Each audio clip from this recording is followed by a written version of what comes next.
Hello students, welcome to my channel NS UP और 12th। आज इस वीडियो में हम पढ़ेंगे महादेवी वर्मा का जीवन परिचय व साहित्यिक परिचय और उनकी रचनाएं। ठीक है, तो देखिए उनकी कृतियों का भी उल्लेख करेंगे, तो वीडियो को एंड तक देखते रहना। बहुत रिसर्च करके आसान तरीके से बिल्कुल लेकर आए हैं। सबसे पहले आप लिखेंगे संक्षिप्त परिचय इस प्रकार से। ठीक है, संक्षिप्त परिचय में क्या करना है आपको, जैसे कि नाम, पिता का नाम, जन्म, जन्म स्थान, भाषा, शैली, प्रमुख रचनाएं और निधन। ठीक है, इस प्रकार से साइड में एक बॉक्स बना लेंगे और बॉक्स में ये सारे पॉइंट नोट कर सकते हैं। ठीक है, उसके बाद साहित्यिक परिचय और उनकी कृतियां।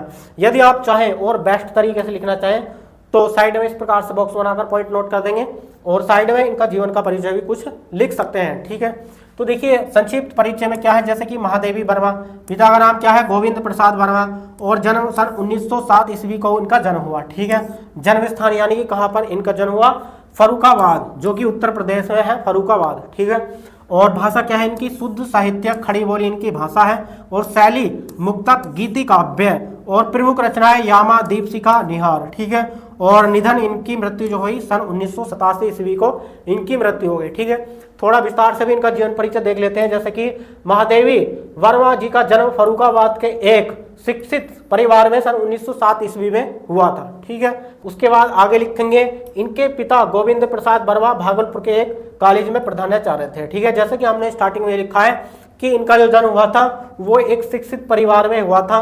तो यहाँ पर आप देख सकते हैं कि इनके पिता जो है गोविंद प्रसाद वर्मा, वो एक भागलपुर के कॉलेज में प्रधानाचार्य थे। ठीक, उसके बाद देखिए इनकी माता हेमरानी परम विदुषी धार्मिक महिला थी। परम विदुषी का मतलब है कि एक विद्वान स्त्री, धार्मिक महिला भी थी इनकी माता जी। ठीक है, और इसलिए महादेवी वर्मा जी का मन बचपन से ही साहित्य में लगता था। ठीक है, इसलिए महादेवी वर्मा का जो मन लगता था वो बचपन से ही साहित्य में लगता था, क्योंकि इनकी माँ जो थी वो परम विदुषी यानी कि एक विद्वान स्त्री और धार्मिक महिला भी थी, और इनके पिताजी एक भागलपुर के स्कूल में जो गोविंद प्रसाद वर्मा जी हैं वो एक प्रधानाचार्य थे, इसलिए इनका बचपन से ही इनका मन साहित्य में लगता था। ठीक है, और 11 सितंबर 1987 ईस्वी में इस महान लेखिका का स्वर्गवास हो गया, यानी कि इनकी मृत्यु 11 सितंबर 1987 ईस्वी को हो गई। ठीक है, आप इसका स्क्रीनशॉट कर सकते हैं। उसके बाद अब हम पढ़ेंगे इनका साहित्यिक परिचय। ठीक है, तो देखिए क्या है इनका साहित्यिक परिचय। महादेवी वर्मा ने मैट्रिक उत्तीर्ण करने के पश्चात ही काव्य रचना प्रारंभ कर दी थी। इनकी रचना सर्वप्रथम चांद नामक पत्रिका में प्रकाशित हुई और इसके पश्चात इन्हें प्रतिष्ठित कवयित्री के रूप में प्रसिद्धि प्राप्त हुई। ठीक है, तो यहाँ पर कहने का मतलब है कि जो मैट्रिक परीक्षा होती है, क्लास 10th की परीक्षा के बाद यानी कि 10वीं कक्षा के बाद ही इन्होंने जो है काव्य रचना प्रारंभ कर दी थी। ठीक है, और इनकी रचना जो सर्वप्रथम प्रकाशित हुई वो चांद नामक पत्रिका में प्रकाशित हुई और इसके पश्चात इन्हें एक प्रतिष्ठित कवयित्री के रूप में प्रसिद्धि प्राप्त हुई। क्लियर। उसके बाद इनकी काव्यात्मक प्रतिभा के लिए इन्हें शेक्सपियर एवं मंगला प्रसाद पुरस्कार से सम्मानित किया गया। कौन कौन से पुरस्कार से? शेक्सपियर एवं मंगला प्रसाद पुरस्कार से इनको सम्मानित किया गया। ठीक है, और आगे लिखेंगे कि इसके पश्चात भारत सरकार ने इन्हें पद्म भूषण की उपाधि से भी सम्मानित किया गया।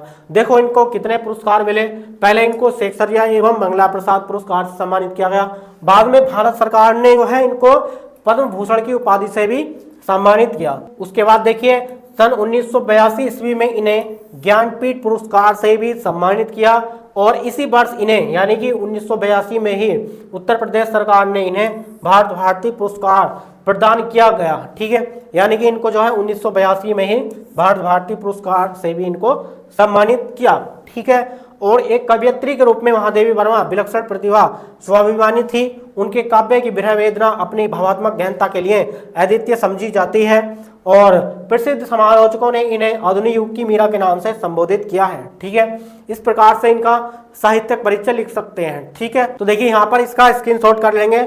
उसके बाद अब हम देखेंगे इनकी कृतियां। ठीक है, क्या है, जैसे कि यामा, निहार, रश्मि, नीरजा, सांध्य गीत, दीपशिखा। ठीक है, ये इनकी क्या है, कृतियां हैं।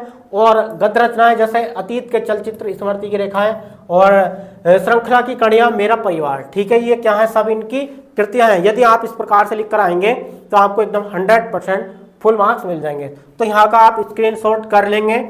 तो ये आपको यदि PDF चाहिए, ठीक है, हमने देखिए कई सारे जीवन परिचय, साहित्यिक परिचय हमने पढ़ाए हैं। ठीक है, हमारे चैनल पर सारी वीडियो मिल जाएंगी। यदि आपको इनकी सारी की पीडीएफ चाहिए तो आपको स्टेबल क्लास ऐप डाउनलोड करना है, और ऐप डाउनलोड करने के बाद क्रैश कोर्स में ये वीडियो भी देखने को मिलेगी और इसकी पीडीएफ भी मिल जाएगी। ठीक है, क्रैश कोर्स में सभी सब्जेक्ट की इस प्रकार से पीडीएफ मिलेगी, आप बहुत अच्छी तैयारी कर सकते हैं। और शक्ति बैच है दूसरा, उसको भी आप ज्वाइन करके यदि आपका कुछ छूटा हुआ है कोई चैप्टर तो उसको भी आप कंप्लीट कर सकते हैं। तो चलिए मिलते हैं नेक्स्ट वीडियो में नेक्स्ट टॉपिक के साथ, तब तक के लिए जय हिंद, वंदे मातरम।